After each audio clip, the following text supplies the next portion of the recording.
Oh my god les amis, salut tout le monde. Ça me fait trop plaisir de vous faire ce live aujourd'hui. J'ai trop de choses à vous dire, donc soit je vais tout vous dire, soit je vais vous dire la moitié et oublier la moitié, soit je vais me focaliser sur un seul sujet. En tout cas, déjà, bonne fête et Habibatsu, Eid Mubarak. Bonne fête de l'Ascension à tous mes amis chrétiens. Bonne fête de l'Ascension. J'espère que votre journée s'est bien passée. J'espère que vous allez profiter du pont et du long week-end.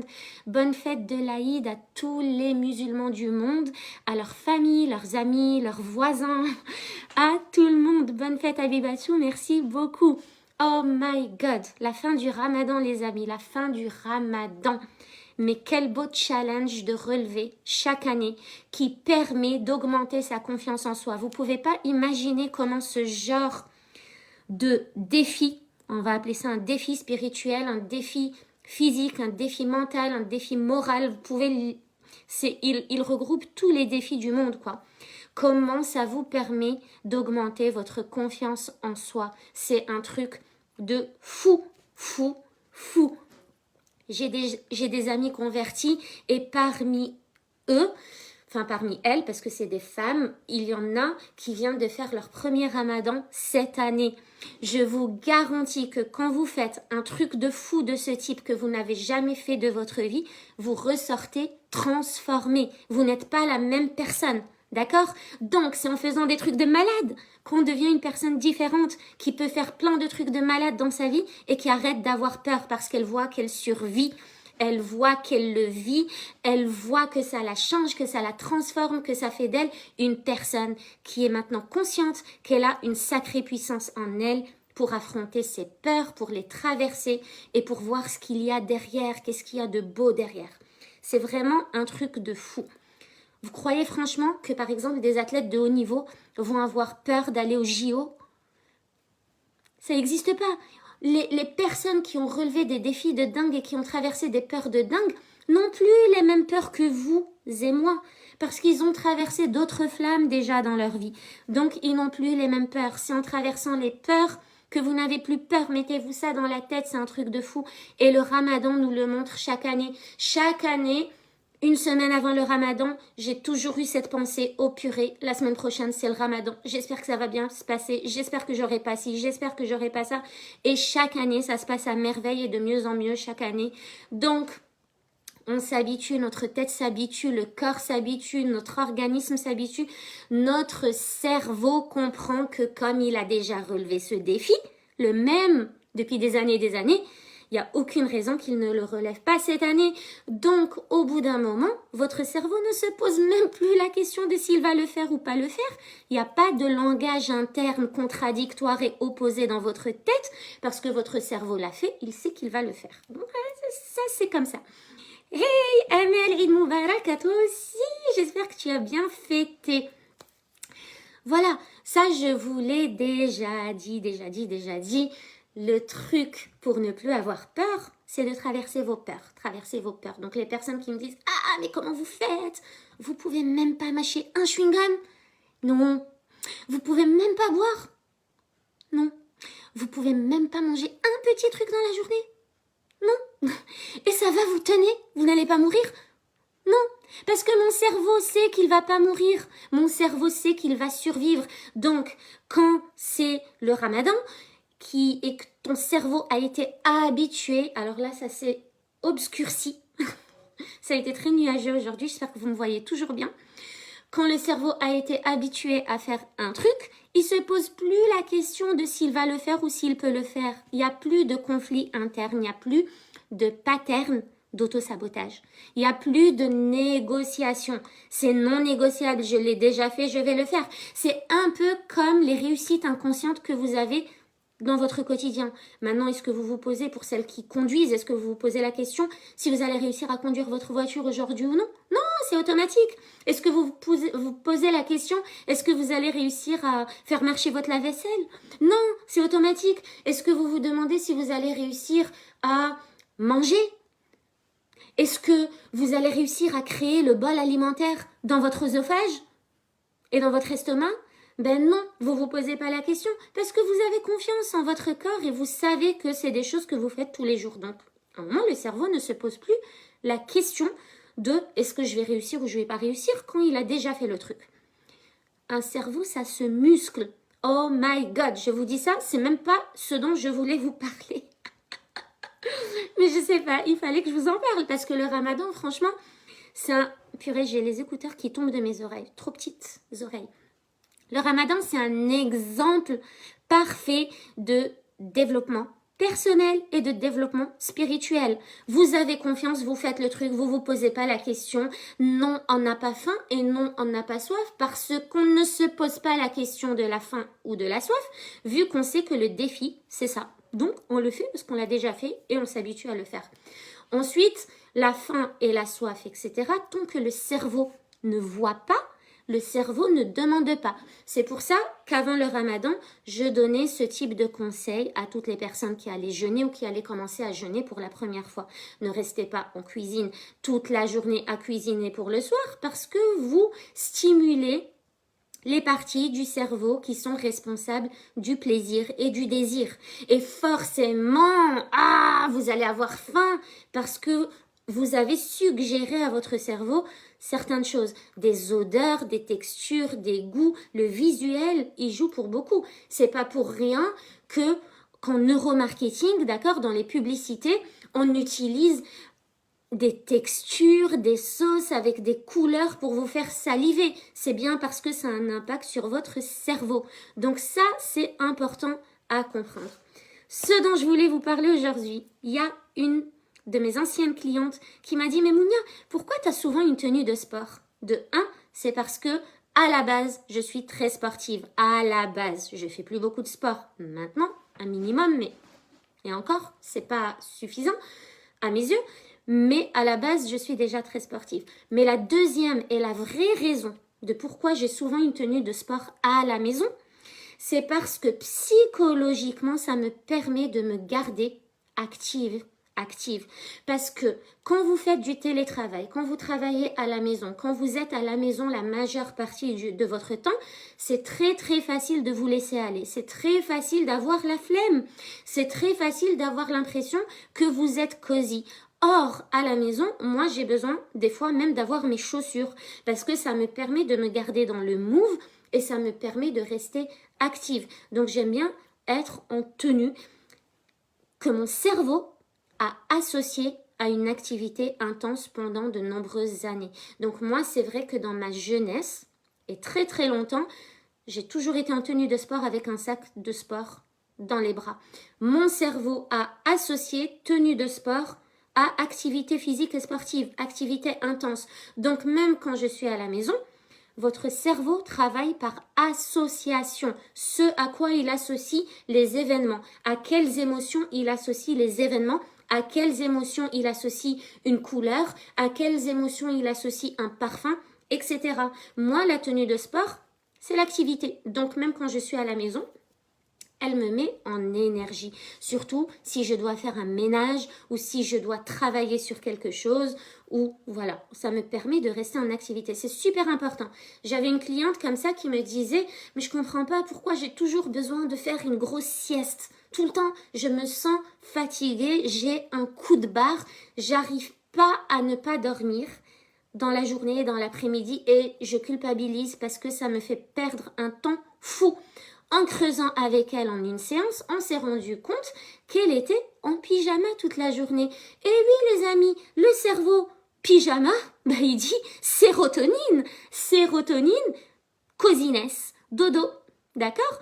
Donc forcément, si son cerveau a associé pyjama et pantoufles à un bon dodo, elle va avoir envie de faire la sieste même en plein jour. Si en plus elle va faire cette sieste dans son lit, avec le moins de lumière possible, c'est foutu, c'est foutu.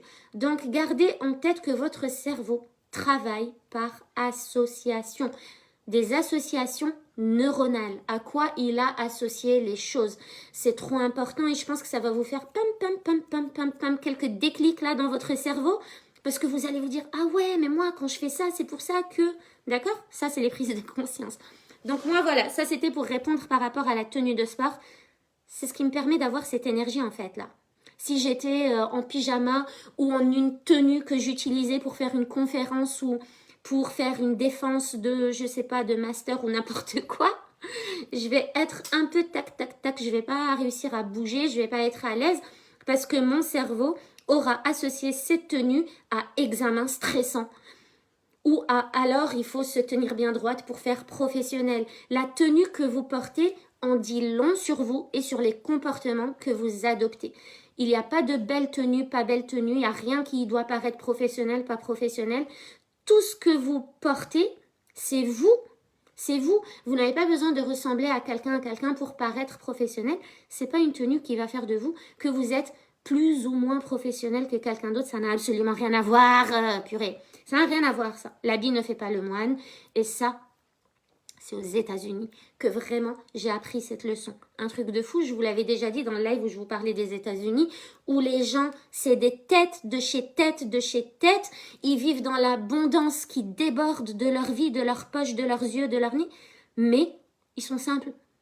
Ils sont pas habillés classe, high class, VIP. Ils sont simples. Vous êtes posé à côté d'eux, vous n'en savez rien de ce qui se passe dans leur vie. Et pourtant, vous êtes souvent posé à côté de millionnaires, de milliardaires, de neurochirurgiens, trucs de dingue, de ci, de ça. Ça veut rien dire. Ce qui se passe là-dedans n'a rien à voir avec ce que vous portez. Par contre, ce que vous portez peut vous influencer là-dedans et vous faire adopter des comportements qui vous plaisent plus ou moins. Ça dépend de ce que vous recherchez. Ça, c'était pour la réponse par rapport à ça. Maintenant, ce que je voulais vous dire aujourd'hui, c'était par rapport à la réussite. La réussite.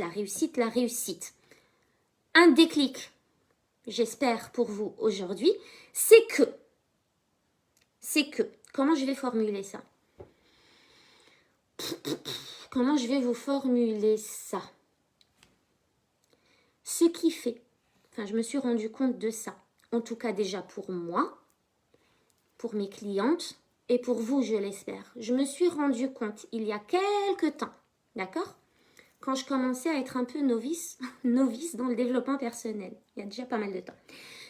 Je me suis rendu compte que ce qui faisait que je n'allais pas au bout des choses, que ce qui faisait que j'allais pas au bout des objectifs que je m'étais fixés, que ce qui faisait que j'arrêtais mes trucs en milieu de chemin, c'est parce que je ne voyais pas de résultat tout de suite. Ouais. Je vous laisse 10 secondes de silence pour réfléchir à ça. Ce qui fait que je ne vais pas au bout des choses, c'est parce qu'il n'y a pas un résultat tout de suite. Auto-sabotage. Ça, c'est aussi la définition de l'auto-sabotage. C'est la définition de l'auto-sabotage.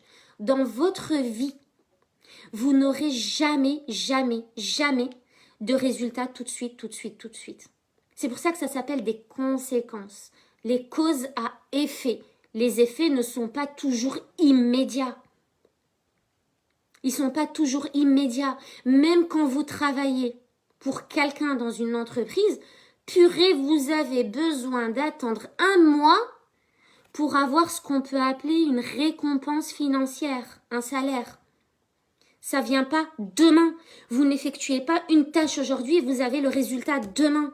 Parce que quand même, quand on est salarié, le résultat, c'est l'argent, il faut le dire. Même quand on est entrepreneur, le résultat, c'est l'argent. Le résultat, la récompense qu'on obtient nous dit un peu quelle valeur on a. C'est comme ça, c'est ancré dans les mœurs de la société. Mais on ne voit jamais les résultats tout de suite. Quand vous semez une graine, le légume ou le fruit ne pousse pas tout de suite. L'univers ne vous montre jamais le résultat tout de suite. C'est pour ça qu'il y a des saisons.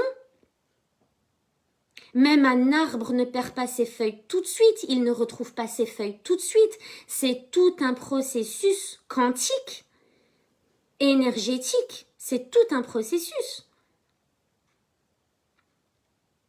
It's a process.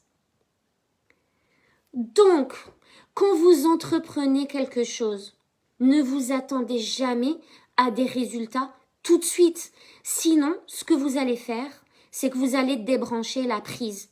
Auto-sabotage. Pour moi, l'auto-sabotage, c'est ça. De toute façon, tout ce que vous n'arrivez pas à faire, c'est de l'auto-sabotage. Ça dépend pas de l'autre et l'autre et l'autre, des circonstances extérieures. C'est toujours de l'auto-sabotage. C'est ce qui se passe dans votre tête et dans votre inconscient. Donc, quand vous ne voyez pas les résultats tout de suite, persévérez parce que les résultats arrivent. Ils arrivent. Vous ne les aurez pas tout de suite, mais ils sont en chemin. C'est comme quand je vous parlais de mes expériences scientifiques. C'est très rare qu'il y ait un résultat immédiat, sauf lorsqu'une réaction est explosive. Donc finalement, c'est une réaction qui ne sert à rien sur la durée, sur du long terme. Vous voulez pas avoir des résultats explosifs. Vous voulez avoir des résultats qui durent sur du long terme. Donc, si à chaque fois que vous ne voyez pas de résultat, vous débranchez la prise de votre réussite, vous auto-sabotez votre réussite, vous auto-sabotez vos projets. Vous vous auto-sabotez intérieurement. Parce que tout ce qui se passe à l'extérieur de vous a aussi un impact à l'intérieur de vous. Si vous n'obtenez pas vos résultats, vous perdez en estime de vous-même et en confiance en vous. Et vous commencez à re-rentrer dans des zones de confort. Et du coup, à avoir peur d'affronter les peurs. Vous imaginez? Et puis, du coup, vous allez avoir ce syndrome de l'imposteur. Manque de légitimité. Et vous allez développer un langage interne étouffant. Parce que vous allez vous taper dessus à l'intérieur. Juste parce que vous avez décidé de débrancher la prise au lieu d'aller jusqu'au bout des choses et d'apprendre sur le chemin. Pour que vous puissiez à la fin faire un feedback positif et constructif de votre expérience en chemin. Qu'est-ce que je dois faire? Qu'est-ce que je dois changer? Qu'est-ce que je dois améliorer? Qu'est-ce que je dois éliminer pour faire mieux que ça? Tout résultat est une réussite. Et toute réussite mérite d'être célébrée. Et purée, quand il y a des clientes qui me disent « Ah, mais Mounia, moi, j'ai rien réussi dans ma vie. » Mais vous êtes dingue! Tout le monde a réussi dans la vie, mais vous êtes tarés. Mais si vous dites « J'ai rien réussi dans la vie », respirez un bon coup, faites un petit flashback et rappelez-vous d'où vous venez et quel chemin vous avez déjà parcouru pour être la personne que vous êtes aujourd'hui. Vous n'avez pas toujours été comme ça. Si vous êtes en train de regarder des lives de ce type de développement personnel, c'est que vous n'avez pas toujours été comme ça. C'est que vous n'avez pas toujours eu ce niveau de conscience et ce niveau d'intelligence. Regardez d'où vous venez. Si vous avez vécu des traumas dans votre vie, regardez d'où vous venez. Si vous avez eu un accident dans votre vie, regardez d'où vous venez. Si vous avez enfanté dans votre vie, purée, c'est pas une réussite ça? Pour toutes les mamans là, c'est pas une réussite ça? C'est pas traverser une peur de malade et se rendre compte qu'on a survécu à un truc extra douloureux de fou. Est-ce que ça, c'est pas une réussite? Quand vous avez quitté votre métier et que vous avez pris cette décision de fou de quitter votre métier, malgré la peur de l'insécurité financière, c'est pas une réussite, ça? Et vous avez vu que vous avez survécu. Quand vous avez décidé de changer d'environnement par un déménagement ou par le tri dans vos relations et que vous l'avez fait pour devenir une meilleure humaine, c'est pas une réussite? Sérieusement, quand les gens me disent « Moi, j'ai pas de réussite », ça me tue. Comment ça, t'as pas de réussite? T'es arrivé au monde après des contractions de malade. Ok, t'étais bébé, t'étais pas consciente, mais t'as survécu à ça. C'est un traumatisme pour un bébé. C'est ce qui a permis ton expansion. Un jour, t'as eu une crise de conscience qui a fait que tu t'es intéressé au développement personnel. C'est une réussite. Tu es en train de faire de ton mieux pour devenir encore une meilleure version de toi-même chaque jour. C'est malade ça. C'est une réussite.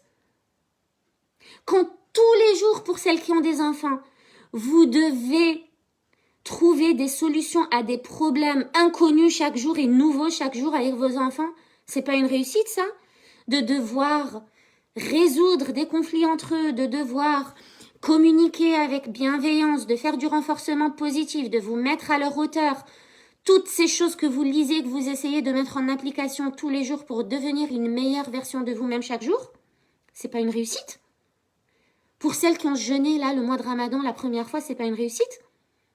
Quand j'ai couru le demi-marathon la première fois là en 2009, mais c'était une des meilleures réussites de ma vie. Quand j'ai accouché naturellement de mon 3e enfant, une des meilleures réussites de ma vie. Quand vous rebondissez après un échec, c'est une réussite. Donc, quand vous me dites « j'ai pas eu de réussite », pensez aux échecs que vous avez eus et rappelez-vous que vous avez survécu à ces échecs-là. Et ça, c'est une réussite. Juste ça, c'est une réussite. Vous êtes arrivé au monde, c'est une réussite parce que vous êtes venu avec un package de choses à offrir au monde. Oui, Annie, tu es une réussite. Évidemment que tu es une réussite. Et tout ce que tu fais est une réussite. Et les échecs, c'est pas des échecs, c'est des axes d'amélioration. Et c'est des réussites. Parce que un résultat que vous ne voulez pas est un résultat quand même. Parce qu'il vous permet de savoir quoi faire pour améliorer les choses. Je vous avais donné l'exemple des scientifiques. C'est à travers les échecs et les erreurs et les résultats qu'ils ne veulent pas qu'ils obtiennent les résultats qu'ils veulent. Quand je travaillais au labo, avant de publier un travail avec des résultats que je voulais, j'avais d'abord une tonne de résultats que je voulais pas. Mais quand je publiais ma publication, je mettais quand même les résultats que je voulais pas. Pourquoi? Parce que ça va aider d'autres chercheurs dans le monde à utiliser ces résultats que je ne veux pas pour les transformer en résultats qu'ils veulent eux. Parce que savoir qu'une réaction ne marche pas, ça économise une tonne de temps, d'énergie et d'argent à un labo de recherche. Comme ça, il perd pas son temps à refaire des trucs qui ne marchent pas. Mais ils peuvent utiliser cette information pour faire des trucs qui marchent. C'est comme ça que fonctionne la recherche. Et au final, on publie que ce qu'on veut. Donc finalement, votre cerveau, c'est la même chose. Au final, il sélectionne que ce qu'il veut. Il regarde que ce qu'il veut. Donc si vous lui dites de se focaliser sur les échecs, vous allez être en échec toute votre vie. Si vous lui dites de se focaliser sur vos réussites, il va être en réussite toute sa vie. Parce qu'il ne voit que ça, bam, bam, bam, bam, bam, et tout le reste est flou. Si vous lui dites de se focaliser sur les échecs, il ne voit que ça. Et tout le reste magique est flou. C'est vous qui décidez ce que vous voulez voir. Il y a beaucoup de personnes qui pensent que dire à un enfant qu'il a bien fait, qu'il a bien réussi, qu'on aime bien ce qu'il fait, etc., ça va faire de lui un enfant capricieux. Ben non, ça fait pas de lui un enfant capricieux. Ça fait de lui quelqu'un qui va se focaliser sur ses réussites. Parce que les enfants ont beaucoup de réussites, mais on a tendance à nous focaliser sur leurs échecs et ce qu'ils font de pas bien. Regardez à l'école, on utilise rarement les stylos verts, on utilise souvent les stylos rouges. Donc, on décide en tant que société, et même en tant que culture, en tant que pays, à mettre le focus sur ce qui ne va pas.